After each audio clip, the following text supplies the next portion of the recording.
New 500-bed building to be added to Neurosciences Hospital in capital. Prime Minister Tareq Rahman to inaugurate tomorrow.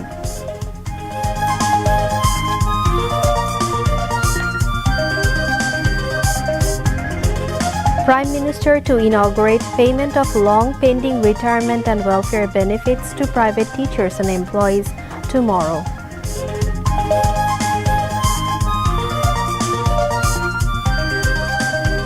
Coastal areas may experience gusty winds under the influence of a land depression. Local cautionary signal number 3 at maritime ports. Heavy falls likely in next 48 hours.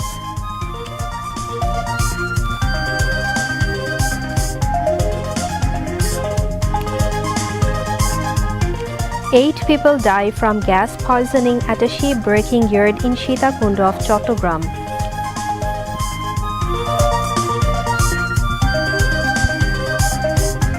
Former Prime Minister Khaleda Zia's 82nd birth anniversary tomorrow. BNP to hold various programs. Vegetable and rice prices fall in markets. Onion, garlic, lentil and grocery prices rise.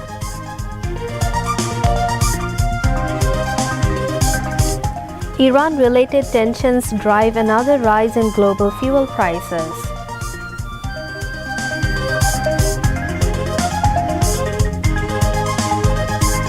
And Bangladesh lead 153 run against Australia at end of day 2 in Darwin Test. Tanzir Tamim hits maiden Test century. Assalamu alaikum, this is Kimi Aurin welcoming you to News at 10. You have just heard the highlights, now on to the details. A new building with a capacity of 500 more beds will be inaugurated tomorrow at the National Institute of Neurosciences and Hospital (NINS) in the capital. Prime Minister Tareq Rahman is expected to inaugurate the new building at 10 a.m. tomorrow. Officials at NINS said the construction work on the new building has already been completed and most of the equipment has also been installed. According to them, once the 15-story building is inaugurated, the total number of beds at the hospital will increase to 1,000. As a result, it will become the largest specialized neurological treatment center in the country. 3 floors below the building have been kept as basements. There is a parking area as well as a service section. The 12 floors above have wards, operation theaters, and diagnostic units.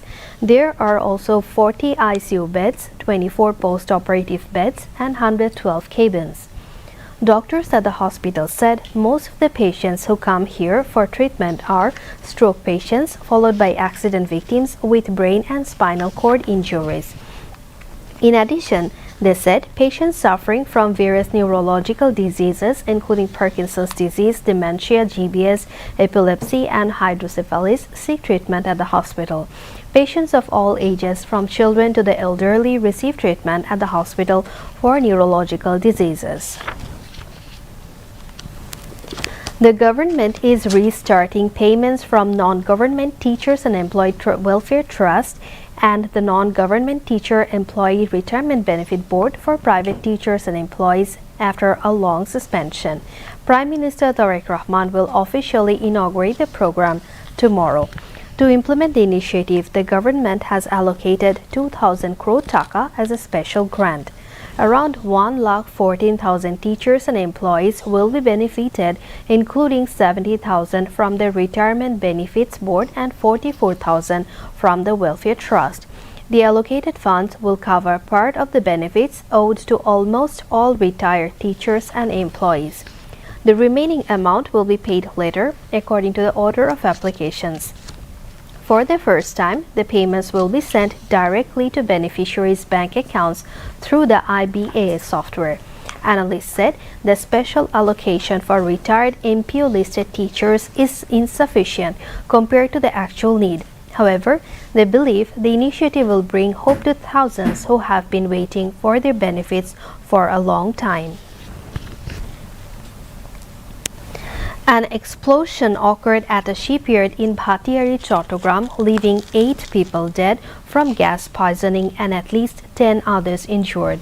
Several of the injured are reportedly in critical condition. Authorities concerned said the death toll could rise further. Following the explosion, the injured were rescued and taken to Chattogram Medical College Hospital. They were all reportedly workers at the shipyard. The cause of the explosion was not immediately known. The relevant authorities are working at the scene to determine the cause of the explosion. Meanwhile, Finance and Planning Minister Amir Khusru Mahmood Chaudhry said a probe committee will be formed to investigate the incident where 8 workers were killed in suspected toxic gas leak at a shipwrecking yard at Shitakundo in Chattogram. He made the remarks while visiting the Chattogram Medical College Hospital this afternoon to offer condolences to the families of the victims and to inquire about the medical care of the injured workers. The minister mentioned that the Bangladeshi Breakers and Recyclers Association is providing 10 lakh taka to the families of each victim.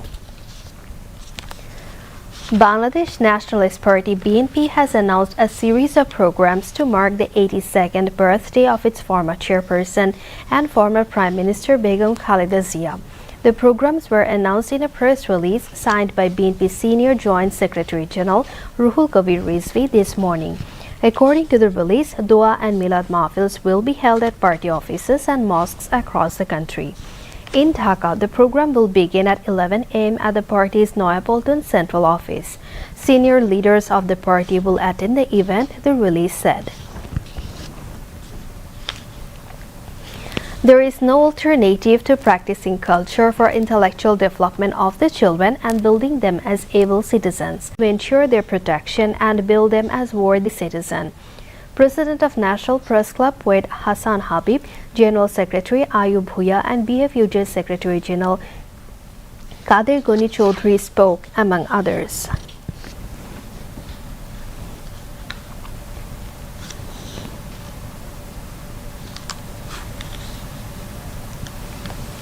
State Minister for Primary and Mass Education Bobby Hajjaj inaugurated Cab Holiday 2026 organized by Bangladesh Scouts, Dhaka Metropolitan.